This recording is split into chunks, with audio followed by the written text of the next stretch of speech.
I'm talking about the ugly. And you know what's ugly? I'll tell you what's ugly. It's the calls for Vance Joseph being fired. John Payne put together a solid game plan 2 weeks in a row. So big. But overall, I can't complain too much. We just need to beat the Bills. This defense performed at an exceptional level against very good teams. This was our third win in a row. Very happy. I'm just concerned about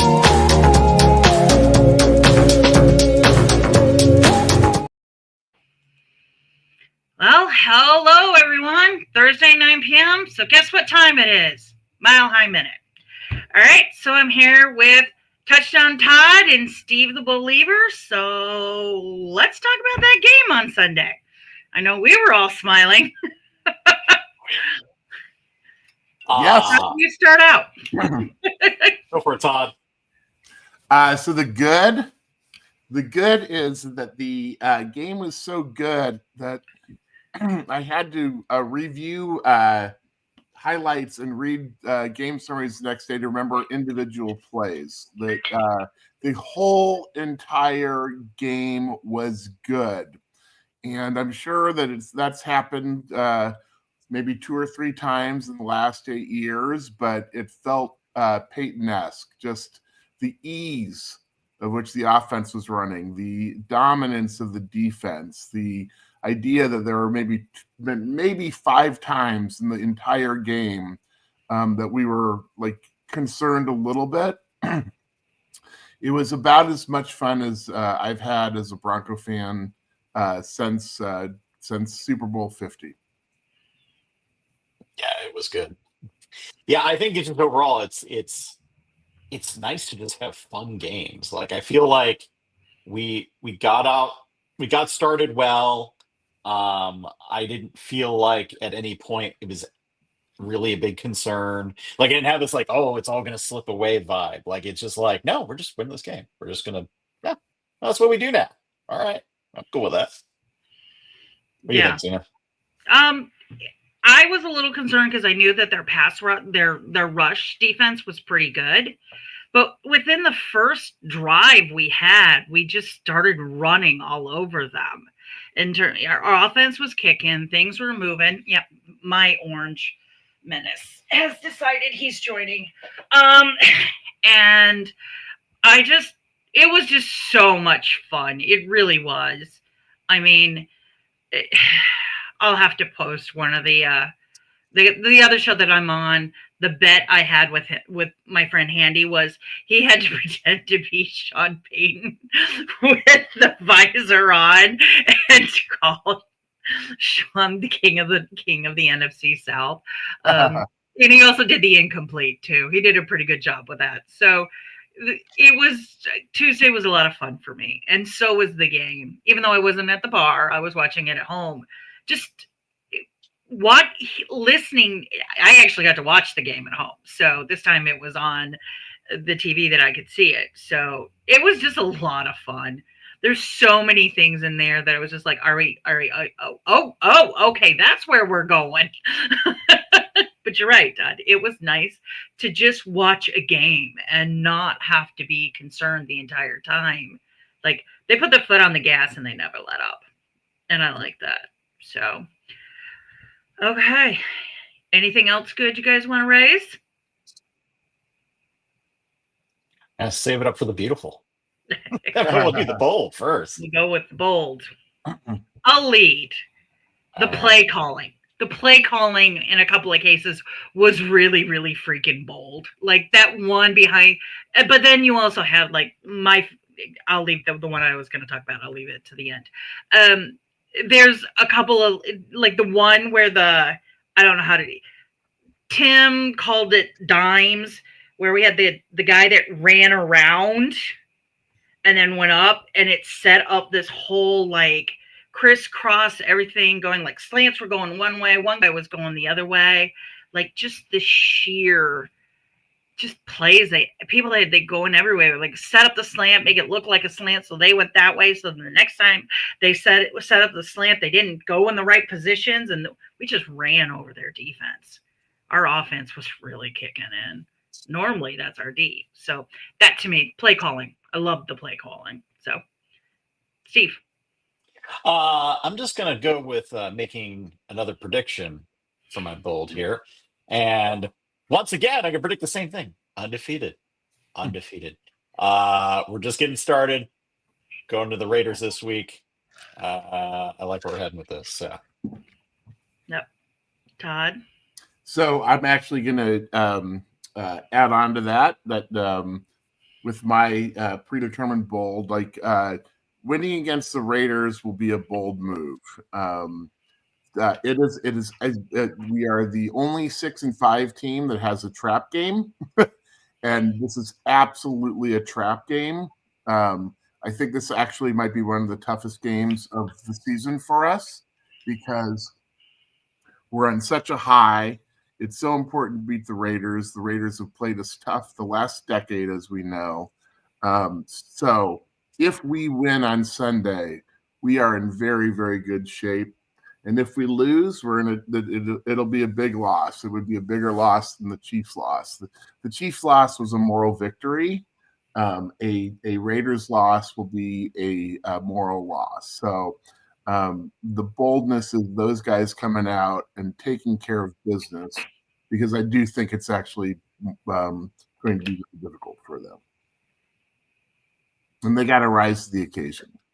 And I'm ready. See, I would say this game was when they rose to the occasion, because after losing to the Chiefs the way they did, for them to come back against Atlanta and play like they did. Now, granted, Atlanta had a lot of people get hurt during that game. But there was holes in their defense. But you know what? I agree with you. I do think the Raiders game can be a trap game if they let it. And we'll just have to see. I mean, Raiders games have always been the ones that have been nail biters for years. So, all right. Well, one of the last sections we're going to do, and the beautiful. Todd. Did you guys see Javonte Williams' touchdown? Yeah, the entire team carried him into the end zone. That was that was very much a work, it's all kumbaya kind of moment to get him. Did they give out official assists in that situation? I just honestly said to myself, why aren't they whistling it dead? Why aren't they whistling it dead? I did too. Somebody pointed out that they whistle it dead if the forward momentum ever stops.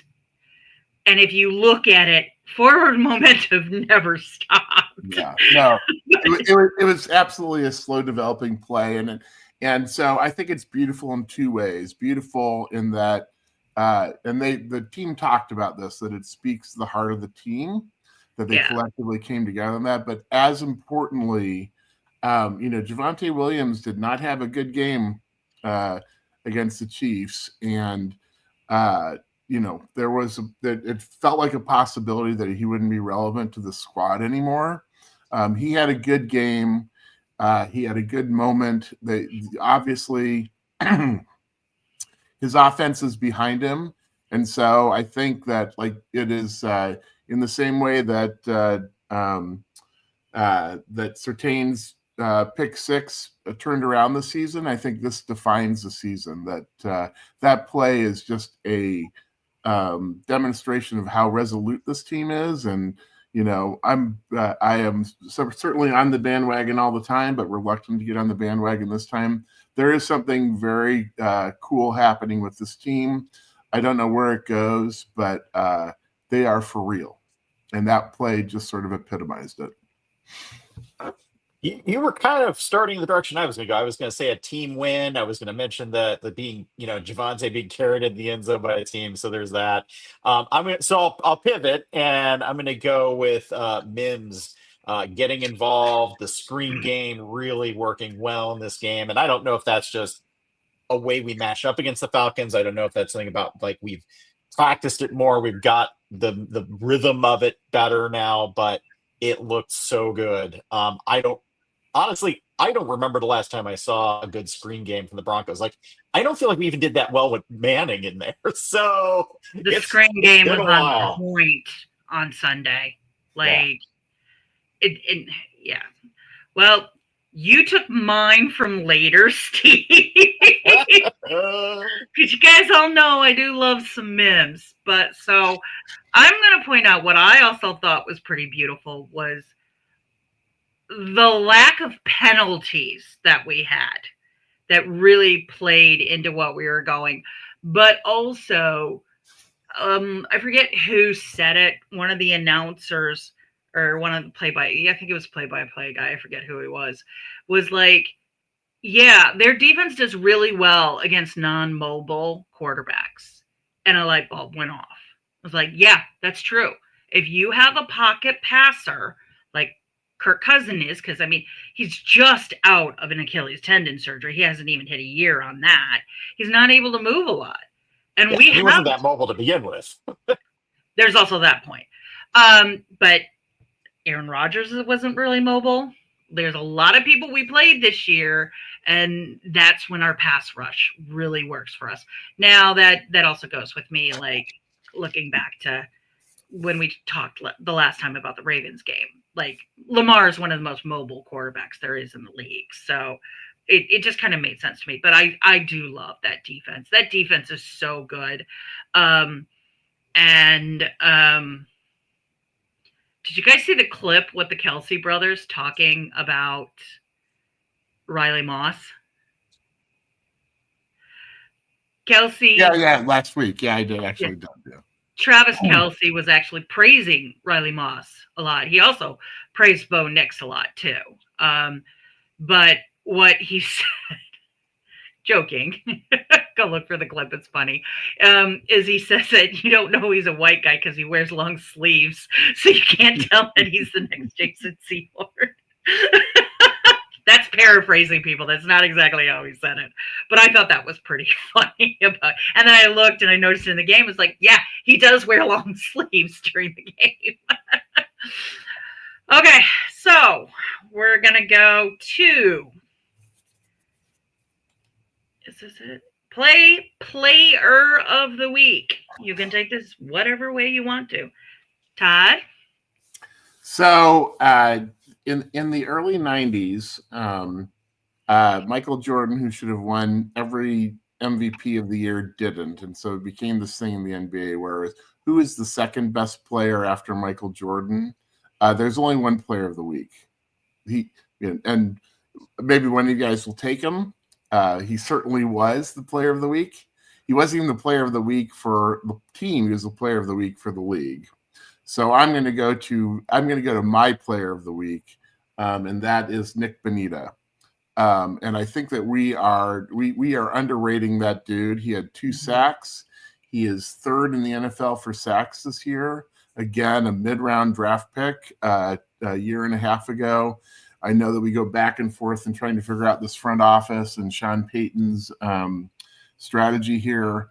But we probably have to come to terms with the fact that, Nick Bonito is probably a premier player in the league.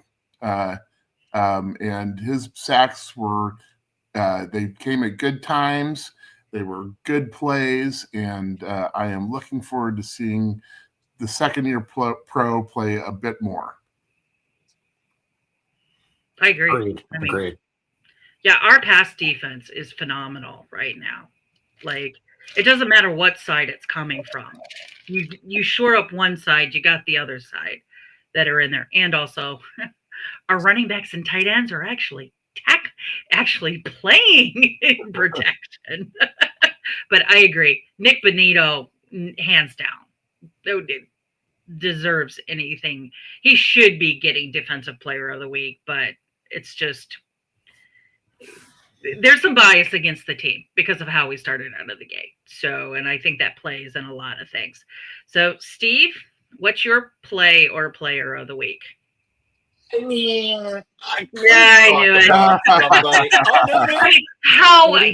He was my player of the week too. It's Cody Barton. I'm throwing you a curveball. It's too easy to pick Bo. I figure we all pick Bo, but the defense has been. The offense really set itself apart this week, but the defense has carried us to this point. They did a great job in this game. Cody Barton has stepped up into the lead role and as a linebacker. He's gotten multiple interceptions now. So I'm gonna give it to him and let Bo just sort of shine on his own. Yeah, I mean, I also think like one of the biggest, like I mentioned, Riley Moss, definitely another part of the defense. Like offenses are learning, like just because Surtain's on one side doesn't mean you're gonna take advantage of him all the time. But I'm just gonna do it because, as I said earlier in this week, my handle below was Knicks for Rookie of the Year. I mean, I don't care what anybody else says. His stats right now, both stats right now, are on par for being comeback player of the week of the year, or sorry, Rookie of the Year. No one's talking about him because we had a slow start and we had our offense was sputtering in places. So Jaden Daniels looked better. Well, now Jaden's starting to come down because teams have now played him. And it's just, He found his tendencies and yeah. And the same with, and I think Caleb Williams took a big step forward in the game. That was a heartbreaker for Bear fans this week. Yeah. But as I told a lot of my Bear friends, I think you feel right now. So, but Bo's got to be up there. Second week in a row, he's won Offensive Player of the Week. Like they're talking. Fun fact to throw in here: if you dropped out, so if you just start in October and you looked at his quarterback rating right now, he'd be the top 5. He'd be a top 5 quarterback in this league as a rookie. Yeah, that's not even just in rookies. So they're extrapolating the numbers, and they think this might be the best QB draft class since 2020. So based on what they're seeing so far from Daniels, Knicks, Caleb. It rivals, I don't know, 1983? That's a good year. Better than 1983's numbers. So I've seen it. We're halfway into the first season. We'll have to see that. Right, and I get that. It's just that I think it's a conversation. He needs to be in the conversation. You can't say he's not in the conversation. He is leading the conversation. Like if he was not getting very much attention until this week. He's gotten a lot of attention this week. But what I will say is, because he's gotten so much attention and because there are all these statistical geniuses out there, there's all sorts of crazy statistics going on about how he's playing as a rookie. Like, I think he and Peyton they're the only 2 rookies who have thrown for, 200 yards and 2 touchdowns for 4 weeks, blah, blah, blah. And there's a bunch of them. But what it honestly says, like, is that he is a career he's a career starter. It'd be much more surprising if he doesn't start for the next 10 years than if he does. And we're going through a situation where Drew Lock is on the bench because of the Tony DeMito or whatever his name is, and we've had so many quarterbacks who started for the Broncos in the last 8 years who are either habitual starters or on the bench or out of the game. Bo Nix is going to be playing. He's going to be starting under center on Sundays for the next decade. Maybe it's for us, maybe it's for someone else. But that is something that is very new to us recently, and it's pretty exciing. Yeah, I agree. Because our reward for suffering through the quarterback carousel for so long. Right. It's we get what half the team in the leagues get all the time. The other funny thing I'll say is that I did not take Marvin Mims Jr. as Player of the Week because I thought you would, Steve. So you threw me a curveball, and then I thought you would, Tina, because the way you started out the game. But both Steve and I predicted that Marvin Mims Jr. would have a good game on Sunday last week, and we both said he'd score touchdowns. He didn't, but he might as well have because he was an impact player on the field. Yeah, I still want him to get one of those returns. He's so close. It's so close. Yep. And how Swiss cheesed the Atlanta defense was towards the second half and in the fourth quarter, I really thought he was going to have a chance to do it. But I mean, it can come. I mean, I think the surprise player on the offense, like we all think about, is Vele. How him and Nix have just all of a sudden like have this chemistry that's just working. And I have Vele in my bench on the fantasy team, and I'm just watching his numbers, just seeing if I'm gonna pull him out some week and try see what's gonna happen. But I haven't pulled the trigger yet. So, all right. So we usually do this predictions for next week.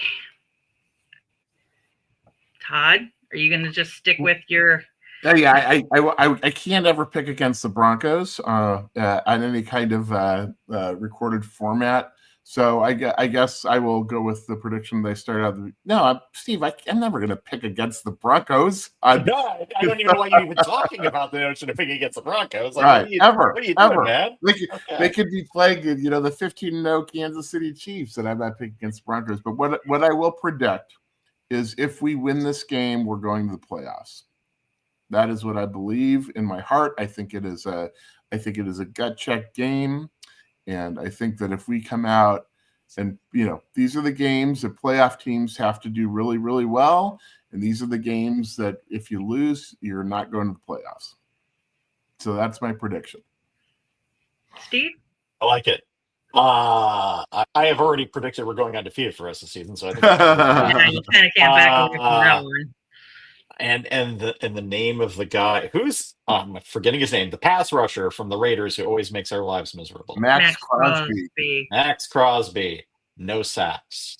No sacks in this game. One of the best offensive lines in the league. Let's get it done. Because Nix is super nimble. It definitely helps. I just want him to start screaming like, "Bo, he don't know! He don't know!" I still want to know what he was talking about. Everybody, we all sat there and listened to that, and everybody's talking about it.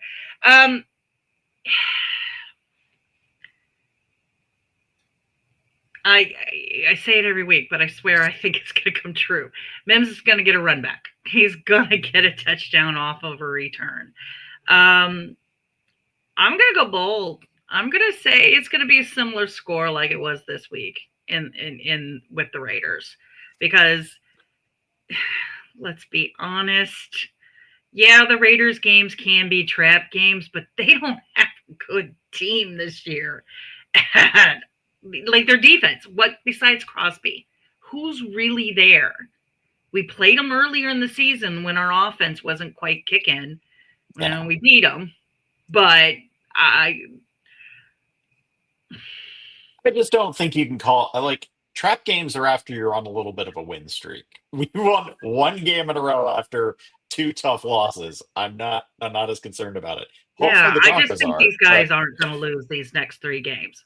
No. I think the next three games they're going to win, and it's because they have something to prove. Like they're coming together. They're a young team. They're getting it together. They finally, maybe now the coaches and Nix may finally have him up to the speed they need him to be. Like he's really is understanding the game a lot better, and it's moving slower for him. So I'm going to say I do think they're going to win the next three games. For me, the trap game I think can be the Chargers. That's my trap game, if I'm going by your definition, Steve. So, but all right. Well, again, it was more than a minute, but it seems like a minute when I'm talking with you guys because it goes very quickly. That's all I have. You guys have anything you want to talk about? I'm all Or good. we all want to get back to this beating the Raiders. Snow globe of a barn burner that's going on the typical Thursday night football game. With are the Browns still winning, or did they are? They're up 16-6. So okay. Yeah. Be interesting. Yeah, we just discussed on the other show this week, like the Steelers getting into the playoffs, and then this game happens. So, all right. Well, again, everyone, that's my minute with Steve and Todd and myself. It's Tina, and we'll talk to you after Sunday. All right. Bye-bye. Bye. Go Broncos. Go Broncos.